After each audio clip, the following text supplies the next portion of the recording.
Everyone, कैसे हैं आप सब। मैं सीमा कुमारी आपके लिए लेकर आ गई हूँ फिर एक नया वीडियो, है ना। काफ़ी इंटरेस्टिंग वीडियो। चलिए आज हम सीखते हैं सेंटेंस। हम क्या सीखेंगे आज? सेंटेंस। चलिए देखते हैं सेंटेंस क्या होते हैं। Sentence consist of phrases that together from clause, है ना। सेंटेंस जो होते हैं वो फ्रेज और क्लाउज से कंसिस्ट यानी ज्वाइन होते हैं। उनके अंदर बहुत सारे क्लाउज हो सकते हैं या फ्रेजेज के रूप में वर्ड्स होते हैं। जैसे कि अब आप कहोगे कि मैम ये क्लाउज क्या है, ठीक है ना। तो चलिए हम थोड़ा सा समझ लेते हैं कि क्लाउज क्या है। देखिए, जो क्लाउज होते हैं ना वो ग्रुप ऑफ वर्ड्स होते हैं। क्या होते हैं? ग्रुप ऑफ वर्ड्स, ठीक है ना। तो ग्रुप ऑफ वर्ड्स के अंदर क्या होना जरूरी है? एक सब्जेक्ट का होना जरूरी है और दूसरा जिसको आप प्रेडिकेट बोल देते हैं वर्ब। हम यहाँ पर वर्ब लिखेंगे, ठीक है। एक सब्जेक्ट और एक वर्ब होता है, उसको हम बोल देते हैं क्लाउज। जब हम क्लाउज पढ़ेंगे तो उसमें देखेंगे इंडिपेंडेंट और डिपेंडेंट भी होते हैं, तब सीखेंगे। अभी हम फिलहाल देख लेते हैं, समझ लेते हैं क्लाउज। तो क्लाउज आप समझ गए क्या होते हैं। क्लाउज जो होते हैं या ग्रुप ऑफ वर्ड्स होते हैं और एक सेंटेंस के अंदर कई सारे क्लाउजेज ऐड ऑन हो सकते हैं। ओके, क्लियर है। चलिए अब हम आगे देखते हैं। आगे हमारा क्या आ गया, इधर देख लेते हैं। यहाँ पे देखिए, अ सेंटेंस में कंसिस्ट ऑफ वन और मोर क्लाउज। जैसा कि मैंने कि आपको अभी बताया कि एक सेंटेंस के अंदर कई क्लाउज ऐड ऑन हो सकते हैं, ठीक है। चलिए हम आगे बढ़ते हैं नेक्स्ट पे। हमारा है next topic type of sentences. क्या है बच्चे? Type of sentences. सेंटेंसेस में be classified on the basis of number and type of clauses, ठीक है। ये मेनली जो आज हम सेंटेंस पढ़ रहे हैं ये किस पे डिपेंड है? क्लाउजेज पे, ठीक है। तो चलिए पहले देखते हैं। पहला हमारा है सिंपल सेंटेंसेस। सिंपल सेंटेंस में ओनली वन क्लाउज होता है। सिंपल सेंटेंस में क्या होता है? ओनली वन क्लाउज होता है। हाँ, यहाँ पर एक चीज़ और है, जैसे कि आप कहोगे कि मैम क्लाउज और सेंटेंसेस में क्या डिफरेंस है। तो एक डिफरेंस तो मैंने अभी आपको बता दिया कि एक सेंटेंस के अंदर एक से ज़्यादा क्लाउजेज भी हो सकते हैं, ठीक है। और जो क्लाउज होते हैं वो हमेशा कंप्लीट सेंस नहीं देते हैं। जैसे कि मैं आपको बोल दी आई रिमेंबर, मैंने बोल दिया आई रिमेंबर, मुझे याद है। तो मुझे क्या याद है? आप समझ रहे हो? मेरी ये बात कहने से आप समझ रहे हो? नहीं समझ रहे हो ना। तो ये कंप्लीट सेंटेंस नहीं है, ये हम इसको क्लाउज कहेंगे क्योंकि इसमें एक सब्जेक्ट है और एक वर्ब है, ठीक है। क्लियर है। चलिए हम आगे चलते हैं। तो सिंपल सेंटेंस में समझ में आ गया कि ओनली वन क्लाउज होगा, ठीक है। जब हम इसको डिटेलिंग में पढ़ेंगे तो और अच्छे से समझेंगे। पहले हम इसके टाइप्स देख लेते हैं। सेकेंड है हमारा कंपाउंड।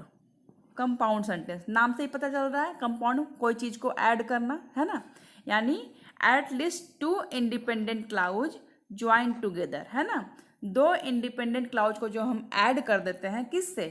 कोऑर्डिनेटिंग कंजक्शन से। कोई कंजक्शन के द्वारा जब हम कोई दो इंडिपेंडेंट क्लाउज को ऐड कर देते हैं तो वो हो जाता है कंपाउंड सेंटेंस है। जैसे कि Ram and Shyam are going to market. तो यहाँ पर राम एंड श्याम दोनों अलग अलग हैं, जिसको हमने एंड से क्या कर दिया है? जोड़ दिया है। तो वो सेंटेंस कैसा कहलाएंगे? कंपाउंड सेंटेंसेस कहलाते हैं, ठीक है। क्लियर है। नेक्स्ट है कॉम्प्लेक्स सेंटेंस। नेक्स्ट कौन सा है हमारा? Complex sentences. At least two clause join together. इसमें भी दो क्लाउज कम से कम ज्वाइन होंगे। किससे ज्वाइन होंगे? लेकिन वो सबऑर्डिनेटिंग कंजक्शन से होंगे, ठीक है ना। कोऑर्डिनेटिंग से नहीं होंगे, सबऑर्डिनेटिंग से होंगे। मैं आपको कंजक्शन में ये टॉपिक पढ़ा चुकी हूँ। अगर आपको ये समझने में दिक्कत हो रही है, क्योंकि अगर मैं इसकी डिटेलिंग यहाँ बताने लगूंगी तो वीडियो हमारी काफ़ी लंबी हो जाएगी बच्चे, ठीक है। तो अगर आपको ये कोऑर्डिनेटिंग और सबऑर्डिनेटिंग अगर समझ में नहीं आ रहा है तो आप कंजक्शन वाला वीडियो जाकर पीछे पहले देख लें। क्लियर है। चलिए अब हम आगे चलते हैं, देखते हैं हमारे आगे स्लाइड में क्या है। देखिए, टाइप्स ऑफ सेंटेंसेस हमने देखा, उसमें हमने देखा है simple sentences.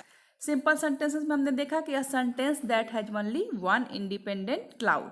One independent clause कहने का मतलब है कि one subject and one verb से हमारा काम चल जाएगा, हमें पूरा उसका सेंस पता चल जाएगा, ठीक है। उस तरह के सेंटेंसेस को हम कह देते हैं सिंपल सेंटेंसेस। जैसे कि I am going to the club. इसमें देखिए आपको एक सब्जेक्ट शो हो रहा है, आई क्या है? आपका सब्जेक्ट है, और गोइंग आपका वर्ब है, ठीक है ना। इसमें एक सब्जेक्ट एक वर्ब है, लेकिन मुझे इसका सेंस पूरा पता चल रहा है कि I am going to the club, मैं क्लब जा रहा हूँ, ठीक है। आपको सेंस पता चल गया, ठीक है। अब देखते हैं कंपाउंड में, कंपाउंड में क्या डिफरेंस है अभी पता चल जाएगा हमें। देखिए कंपाउंड सेंटेंस है a sentence that is found by two or more independent clause join together with the coordinating, जैसा कि अभी हमने पढ़ा था। इसका एग्जाम्पल देखते हैं, थोड़ा सा स्लाइड ऊपर करके देखिए। इसका एग्जाम्पल आ गया, I am going to the club, जैसा कि ये हमने पहले देखा, ये सिंपल सिंपल वाला है। और I am going to have a good time there, ठीक है ना। मैं क्लब जा रहा हूँ और मैं वहाँ एक अच्छा समय बिताने वाला हूँ, इस तरीके से ना उसको हमने किससे ऐड कर दिया है, एंड से। किससे ऐड कर दिया है, एंड। तो ये कौन सा हो गया आपका कोऑर्डिनेटिंग कंजक्शन, कौन सा हो गया ये कोऑर्डिनेटिंग कंजक्शन से जब हम दो क्लाउज को देखिए, जब हमने कोऑर्डिनेटिंग कंजक्शन से हमने जब दो क्लाउज को ऐड किया तो वो बन गया कंपाउंड। क्या बन गया वो, कंपाउंड। समझ में आ रहा है। इसके अंदर देखिए एक तो सब्जेक्ट यहाँ है, ये देखिए एक सब्जेक्ट यहाँ आई है और एक सब्जेक्ट आपका गोइंग है, दिख रहा है आपको, गोइंग, ठीक है। एक सब्जेक्ट यहाँ पर फिर से आई है और फिर से गोइंग है। तो इसका मतलब क्या हो गया, इसका मतलब क्या हो गया बच्चे, इसका मतलब हो गया कि इसके अंदर दो क्लाउज ऐड किए गए हैं कोऑर्डिनेटिंग कंजक्शन के द्वारा, ठीक है, क्लियर है।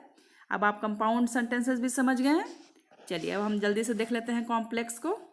देखिए कॉम्प्लेक्स हमारा क्या है, कॉम्प्लेक्स सेंटेंसेस क्या कहता है, सेंटेंस इसमें भी एक से ज़्यादा ऐड होंगे। देखिए इसमें भी क्लाउज एक से ज़्यादा होंगे, one main clause and one and more subordinating clause join together by the subordinating conjunctions. Example से समझते हैं, ज़्यादा आपको बेहतरीन समझ में आएगा उससे चीज़ें। ये देखिए, ये देखिए I am going to the club, है ना, I am going to the club because, है ना, because I am getting bored at home, ना मैं क्लब जा रहा हूँ क्योंकि, है ना। अब क्योंकि के बाद वाला अगर सेंटेंस अगर आपको यहाँ पर ऐड नहीं किया जाएगा, अगर इसको ऐड नहीं किया जाएगा तो ये पूरा सेंटेंस क्या हो जाएगा, अधूरा हो जाएगा, है ना। पूरा सेंटेंस किस पे डिपेंड है, इसके बाद वाले बात पे, कि मैं क्लब जा रहा हूँ क्योंकि मैं यहाँ पे घर में बोर हो रहा हूँ, है ना, मैं घर में बैठा बैठा बोर हो रहा हूँ इसलिए मैं क्लब जा रहा हूँ, ठीक है। तो समझ गए, यानी ये पूरा जो ये आप देख रहे हैं ये क्या है, पूरा डिपेंड है किस पे, पीछे वाले सेंटेंस पे, क्लियर है बेटा। और जो बिकॉज है यहाँ पे वो कौन सा कंजक्शन है, सबऑर्डिनेटिंग, कौन सा है वो, सब ऑर्डिनेटिंग। तो आप जाके पहले कंजक्शन वाले वीडियो में देखेंगे कि कोऑर्डिनेटिंग कंजक्शन कौन कौन होते हैं, पहले ध्यान में याद कर लेंगे, अगर पढ़े होंगे तो भूल भी गए होंगे तो याद कर लेंगे। और ये भी देख लेंगे कि सबऑर्डिनेटिंग कंजक्शन कौन कौन होते हैं, क्लियर है। तो आपको अब ये सिंपल, है ना, simple, simple, compound and complex, इसमें आप कोई दिक्कत तो नहीं है पहचानने में, सेंटेंस भी पहचान जाएंगे। कैसे पहचानेंगे आप बताइए, जिसमें केवल एक क्लाउज हो, जिसमें केवल एक क्लाउज हो वो सिंपल सेंटेंस के अंतर्गत आते हैं, जिसमें दो क्लाउज ऐड ऑन हो कोऑर्डिनेटिंग कंजक्शन से वो कंपाउंड सेंटेंस होते हैं, और जिसमें दो क्लाउज ऐड हो सब ऑर्डिनेटिंग कंजक्शन से, यानी एक दूसरे पर डिपेंड हो दोनों सेंटेंसेस, तो वो होते हैं हमारे कॉम्प्लेक्स। क्लियर है, हमारा क्लियर हो गया। चलिए अब हमारा जैसे कि हमेशा की तरह आ गया है हमारा एक्सरसाइज, जो कि करना बहुत ज़रूरी है। चलिए देखते हैं। देखिए आपका एक्सरसाइज क्या है, पढ़ लेते हैं पहले हेडिंग थोड़ा सा। कह रहा है each of the following set of sentence contain a simple sentence, compound sentence and a complex sentence, ठीक है। You should identify the correct type of sentence. आपको एग्जाम में इसी तरीके से क्वेश्चन पेपर सॉल्व करने के लिए आएंगे, आते ही है क्लास 5 से 6 से 10 क्लास तक के इस तरह के क्वेश्चन आपको मिल जाएंगे कि आप सेंटेंस को रिकॉग्नाइज करें कि वो सिंपल है कि कंपाउंड है कि कॉम्प्लेक्स है, ठीक है, या तो फिर क्लाउज आएंगे, ठीक है ना। तो क्लाउज पे भी मैं वीडियो लेकर आने वाली हूँ, नेक्स्ट वीडियो मेरा क्लाउज पे ही होगा। चलिए पहले एक्सरसाइज समझते हैं। Underline the coordinating clause of the compound sentence. ठीक है, आपको कोऑर्डिनेटिंग क्लाउज को अंडरलाइन करना है। Underline the main clause of the complex sentence and circle the conjunction in a compound and complex sentence. ठीक है, ये आपका एक्सरसाइज है। ये देखिए, एक आपके लिए कर दिया गया है। ठीक है ना, एक क्वेश्चन आपके लिए किया गया है जो कि मैं समझाती हूँ आपको। देखिए, शीला वॉज हैप्पी टू सी शांतनु। ठीक है ना, इसमें देखिए शीला आपको एक सब्जेक्ट दिख रहा है और एक हैप्पी आपको क्या दिख रहा है, हैप्पी टू सी।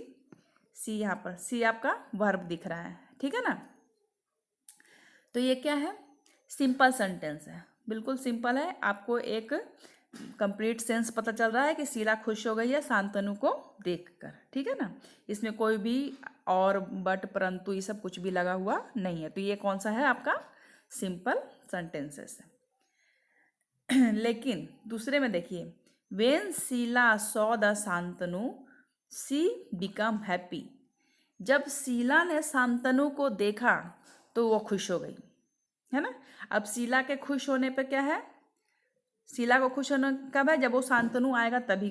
ठीक है ना, तो यहाँ पर देखिए आपका लग गया है वेन। ये वेन क्या है आपका, इसलिए मैं बोल रही हूँ पीछे का वीडियो देखिए। वेन क्या है आपका, सबऑर्डिनेटिंग क्लाउज है। ठीक है ना, तो सबऑर्डिनेटिंग क्लाउज जहाँ भी आता है वो सेंटेंस कैसा हो जाता है, कॉम्प्लेक्स हो जाता है। ठीक है, अब यहाँ देखिए दो अलग अलग क्लाउज को जोड़ा गया है एंड से। जैसे कि देखिए, शीला सॉ शांतनु, शीला ने शांतनु को देखा। सी बिकम हैप्पी, और वो हैप्पी थी। यहाँ पर जोड़ दिया गया एंड से। शीला शांतनु को देखी और वह खुश थी, है ना। तो ये दो अलग अलग है, दोनों को अगर अलग अलग करें तो दोनों का अलग अलग मीनिंग निकल रहा है। उसको हम कोऑर्डिनेटिंग क्लाउज से, कोऑर्डिनेटिंग कंजक्शन से, एंड से हमने ऐड किया तो वो बन गया कंपाउंड। तो समझ गए कैसे एग्जाम में क्वेश्चन पूछा जाएगा, कैसे आपको क्लासीफाई करना है, समझ गए ना।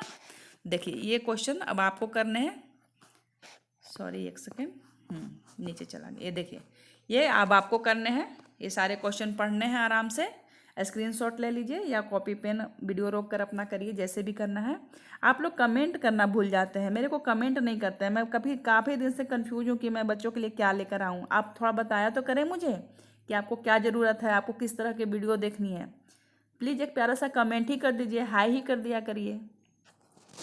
चलिए ठीक है, देख लीजिए, ये आप स्क्रीनशॉट ले लीजिए, मैं रोकी हुई हूँ वीडियो को। या फिर मैं तो हमेशा रिकमेंड करती हूँ कि आप पेन पेपर पे ही काम किया करें, ताकि आपको 100% जो आप काम कर रहे हैं उसमें आपको प्रॉफिट मिले। चलिए ये देखिए 3 क्वेश्चन आपके लिए है। ठीक है, ये आप करेंगे। और अगर आपको वीडियो पसंद आ रहा है तो आप प्लीज़ प्लीज़ प्लीज़, ठीक है, लाइक कमेंट एंड शेयर ज़रूर करें। और बेल आइकन को दबा दें ताकि आपको पता चलते रहे, हमारा जब भी वीडियो आए आपको पता चल जाए और आप अपनी पढ़ाई जारी रख सकें। ठीक है स्टूडेंट्स, ओके, फिर मिलती हूँ, बाय।